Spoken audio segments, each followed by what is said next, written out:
आबिद जुबैरी साहब, कल एहसन भोन साहब ने कहा कि वकला पर जो पुलिस ने लाठीचार्ज किया है ये chief justice Lahore high court की हठधर्मी का नतीजा है और उनका ख्याल था कि पुलिस को उन्होंने ही ऑर्डर दिया है जिसकी वजह से ये सारा कुछ हुआ, ना कि एग्जीक्यूटिव ने। आपके ख्याल में ये क्या हुआ है? आप इस मामले को कैसे देख रहे हैं?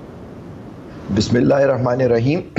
बहुत शुक्रिया आपका। देखिए, ये मामला तो कई महीनों से चल रहा है और ये इससे पहले जो चीफ जस्टिस थे ये उसके ज़माने में इन अदालतों की मुंतकली की गई ईवान अदल, जहाँ ये अदालतें हैं लाहौर में, दूसरी जगह।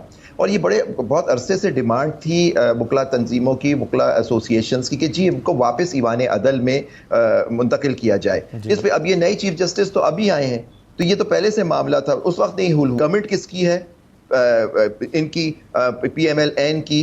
फेडरल लॉ मिनिस्टर जो हैं वो आज़म नज़ीर तारड़ हैं, वो एहसन भून साहब एक ही ग्रुप के हैं। मैंने अभी कन्वेंशन हुआ था लाहौर में जिसमें एहसन भून साहब थे, मैंने वहाँ कहा था कि जी आप इसको एहसन तरीके से इसको सॉल्व करने की कोशिश करें। लॉ मिनिस्टर हैं आज़म नज़ीर तारड़ साहब, एहसन भून साहब हमारे सीनियर मेंबर हैं पाकिस्तान बार काउंसिल में, हसन रजा पाशा साहब बैठे हैं, आप कह रहे हैं वहाँ, मैं भी पाकिस्तान बार का। हमने वहाँ सजेशन दिया था कि जी आप इसको कोशिश करके ख़त्म कराएं। अब वहाँ वकील आ रहे हैं, आप वकीलों को रोक रहे हैं, उनको झगड़ा ब्लेम कर रहे हैं चीफ जस्टिस को, तो ये तो कोई बात नहीं हुई। ये तो ऑर्डर पहले लिया गया था, लेकिन वकला के साथ जो हुआ है मैं उसकी सख्त मजम्मत करता हूँ। आज आपने देखे पूरे मुल्क में हड़ताल हुई है वकला के सपोर्ट में, सिंध से लेके यहाँ से लेके खैबर तक हर वकला तंजीम में, इवन गिलगित बल्तिस्तान के वकला ने भी हड़ताल की सपोर्ट में। जुबैरी साहब, पहले आपके सामने ये सवाल रखूंगा कि ये जो मामला है इलेक्शन ट्राइब्यूनल्स के लगाने का, लाहौर हाई कोर्ट की तरफ से 7 नाम दिए गए जजेस के, लेकिन इलेक्शन कमीशन उनको नोटिफाई नहीं कर रहा। शायद इलेक्शन कमीशन मजीद नाम मांग रहा है कि ज़्यादा जजेस के नाम दिए जाएं और उनमें से फिर कुछ जजेस को चूज़ करके उनको नोटिफाई किया जाए। आप बता सकते हैं कि सही तरीकाकार क्या होता है? क्या ये सवाबदीदी इख्तियार लाहौर हाई कोर्ट का है, चीफ जस्टिस का है, कि वो नाम दें कि ये नाम है जिनको इलेक्शन ट्राइब्यूनल्स जिनके ऊपर बनना चाहिए? तरीकाकार क्या है? देखिए, तरीकाकार ये होता है कि इलेक्शन के बाद ट्राइब्यूनल्स बनते हैं इलेक्शन पटिशंस को सुनने के लिए। वो ट्राइब्यूनल्स जो होते हैं वो चीफ जस्टिस की सवाबदीद होती है, जजेस हाई कोर्ट की, वो नॉमिनेट करते हैं जजेस को। इलेक्शन कमीशन का काम है उसको नोटिफाई करना। ये कहना कि वो अपॉइंट कर, असल चक्कर क्या है, इन्होंने 2 जजों के नाम आज तक नोटिफाई किए ताकि लाहौर में केसेस ही ना चल सके। आप बताएं कितना बड़ा लाहौर पंजाब प्रोविंस है, उसमें आपने 2, इनकी वजह यह है कि वहाँ इतनी बड़ी धांधली हुई है, फॉर्म 47 की हुकूमत इस मुल्क में बनी हुई है, पंजाब में भी हर जगह, तो वो चाहते ही नहीं कि वो इलेक्शन पटिशंस चले। अब 2 जज बैठ के वो कैसे फैसला करेंगे? तो ये इन्होंने तो डिले करना ही है, क्योंकि उनको मालूम है जैसे ही ये केसेस आएंगे उनके सामने, उन जजों के सामने, हकीकत खुल जाएगी कि फॉर्म 45 सही है या फॉर्म 47 सही है। पाकिस्तान में इलेक्शन फॉर्म 45 हुआ लेकिन हुकूमत फॉर्म 47 की बनी हुई है।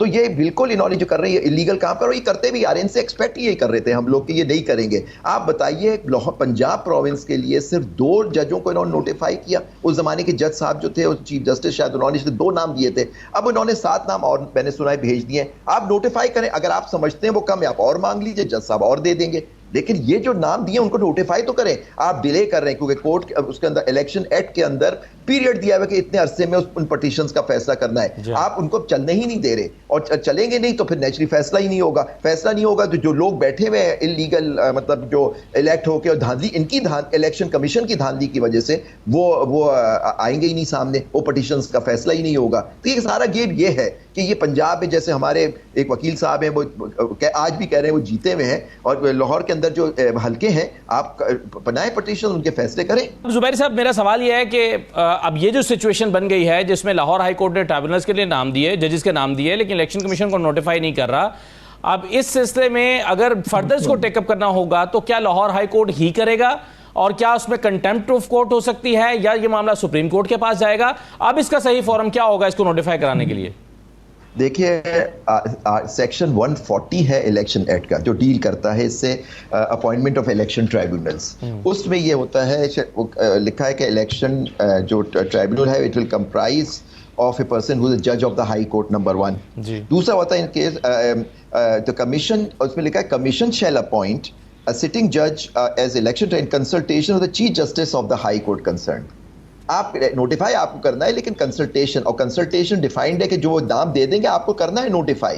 और आप नोटिफाई नहीं कर रहे, आपने कंसल्टेशन की चीफ जस्टिस ने, आपने कहा नाम तो चीफ जस्टिस ने नाम दे दिया। अब नेचुरली वो चाहते हैं कि कुछ उनके नामों पे उनको जरूर एतराज होगा, बड़े इंडिपेंडेंट कोई जज होंगे वहाँ के, लाहौर हाई कोर्ट के, ये हसन भाई ज्यादा बेहतर जानते हैं उन नामों को, मैं शायद इतना नहीं बता सकूंगा, पर मैं इनकी बात से टोटली एग्री करता हूँ जो उन्होंने अभी बात की।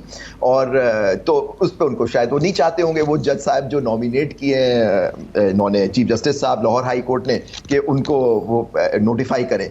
तो ये कंसल्टेशन जब आपको लॉ कह रहा है इस इलेक्शन एक्ट कि जी आपको कंसल्टेशन से अपॉइंट करना है, तो आप कंसल्टेशन के बगैर तो आप अपॉइंट कर ही नहीं सकते। आपका बेसिकली काम है कि आपको नोटिफाई करना है, और आपको करना है क्योंकि उसमें एक पीरियड दिया हुआ है कि इतने अरसे में उन इलेक्शन पिटीशंस का फैसला होना है, आप खुद उसको डिले कर रहे हैं।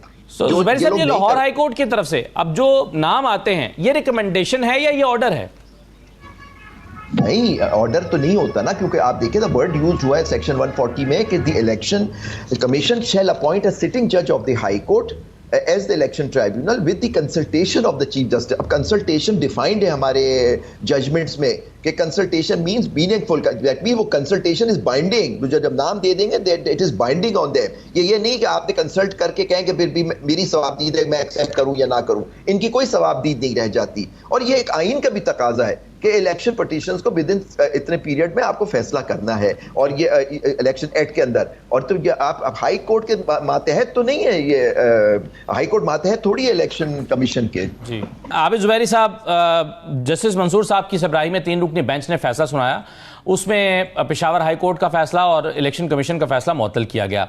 अब इसकी इम्प्लीमेंटेशन में आप क्या देखते हैं कि क्या अब वो जो लोग मखसूस नशस्तों पर हल्फ उठा चुके हैं, इजाफी नशस्तों पर, वो जो 23 कौमी असम्बली की नशस्तें जो सुन्नी इत्तेहाद काउंसिल के हिस्से में आती थी, उस पर बाकी सियासी जमातें उठा चुकी हैं, वो क्या रोल बैक होगा, वो वापस होंगी? और क्या इसका दूसरा हिस्सा भी इंप्लीमेंट होगा कि सुन्नी इत्तेहाद काउंसिल को नशस्तें मिलेंगी, या फिर ये फर्दर फाइनल फैसला आएगा उसके बाद दूसरा हिस्सा इंप्लीमेंट होगा? दो इशूज ये थे कि एक था कि क्या ये सीटें सुन्नी इत्तेहाद काउंसिल को मिलनी चाहिए, नहीं, नंबर 1। नंबर 2 था कि अगर उनको नहीं मिल सकती क्या वो खाली रखी जाए या दूसरी जमातों में बांट दी जाए। ये इलेक्शन कमिश्नर ने जो अपने 1 मार्च का फैसला था उसमें उनसे सीटें भी नहीं दी और दूसरों को बांट दिया। इन्होंने पेशावर हाई कोर्ट में चैलेंज किया, वहां से इन्होंने दोनों पॉइंट्स पे इनके खिलाफ फैसला है जो इन्होंने फिर चैलेंज किया सुप्रीम कोर्ट में। अब पूरी हुकूमत जस्टिस मंसूर अली शाह की सरबराही में जो बेंच बना, उसने पूरी हुक्म दिया कि ये ऑर्डर प्रोस्पेक्टिव होगा, नंबर 1, और सिर्फ डिस्प्यूटेड सीटों पे लगेगा। और वो से तो अब मैंने उस दिन आपकी टीवी चैनल्स पे पट्टी चल रही थी कि इलेक्शन कमीशन ने फैसला कर लिया है कि वो इस हुक्म को मानेंगे। बड़ी मेहरबानी उनकी जी कि उन्होंने फैसला कर लिया मानने का, वो उन पे बाइंडिंग होता है। तो अब जो मखसूस नशिस्तें, जो जैसे आपने फरमाया 23 नशिस्तें थी, उन्होंने देखिए अगर बेसिक ऑर्डर गलत होता है तो उस पर जो भी सुपर स्ट्रक्चर होता है वो सब चला जाता है। अभी उन्होंने कह दिया कि जो उस मखसूस नशिस्तों पे जो उनकी थी, जो उनको नहीं मिली, उन पर बांट दी गई, वो आप नहीं, उन पे उन्होंने स्टे कर दिया कि मतलब कि वो लोग जिन्होंने इवन ओथ भी उठा लिया था वो अब हिस्सा नहीं ले सकते असेंबली की कार्रवाई वगैरह के अंदर। अब इनको चाहिए, उसूलन ये होना चाहिए क्योंकि टेम्परेरी है फैसला है, उनको डी नोटिफाई करेंगे जिनको उन्होंने इनके अगर उन्होंने इनके नोटिफिकेशन इशू कर दी, उन्होंने वहाँ हल्फ भी ले लिया होगा मेंबर बनने का। तो ये इससे हुआ, तो ये बड़ा एक, मैं समझता हूँ बहुत एक खुश आइंद फैसला था कि देखिए अगर ये भी फैसला होना है कि क्या सुन्नी इत्तेहाद काउंसिल को, पहली बात है कि ये डिसाइड होना है कि क्या ये इंडिपेंडेंट थे जो लड़े थे, क्योंकि इन्होंने सबने अपने टिकट तो अपनी पीटीआई के, आपने सिर्फ निशान लेने से क्या वो इंडिपेंडेंट हो गए? अगर इंडिपेंडेंट हो गए तो क्या वो असेंबली में वापस आके फिर अपनी जमात के मेंबर नहीं हो सकते क्योंकि वो इलेक्ट हो गए जी हम तो, क्योंकि उनकी पार्टी तो अभी इलेक्शन कमीशन में रजिस्टर्ड है। ये एक नंबर 1 सवाल है, सुप्रीम कोर्ट को फैसला करना है कि उनकी बल्ले निशान लेने से वो इंडिपेंडेंट हो गए, सुन्नी इत्तेहाद काउंसिल में शामिल होने से उनको सीटें के हकदार थे या नहीं थे, और फिर अगर नहीं थे तो क्या दूसरी जमातों को उनके शेयर से ज्यादा, क्योंकि देखिए डिफाइंड है कॉन्स्टिट्यूशन के अंदर कि किस तरह से आपको मखसूस नशिस्तें बनेगी। अगर आप उस शेयर से ज्यादा फिर जो नशिस्तें जो उनको मिलनी थी वो दूसरों में बांटी जा सकती थी या नहीं, मैं समझता हूं वो नहीं बांटी जा सकती थी। और जो फैसला था election commission of Peshawar high court का बिल्कुल आईन और कानून के खिलाफ था सर।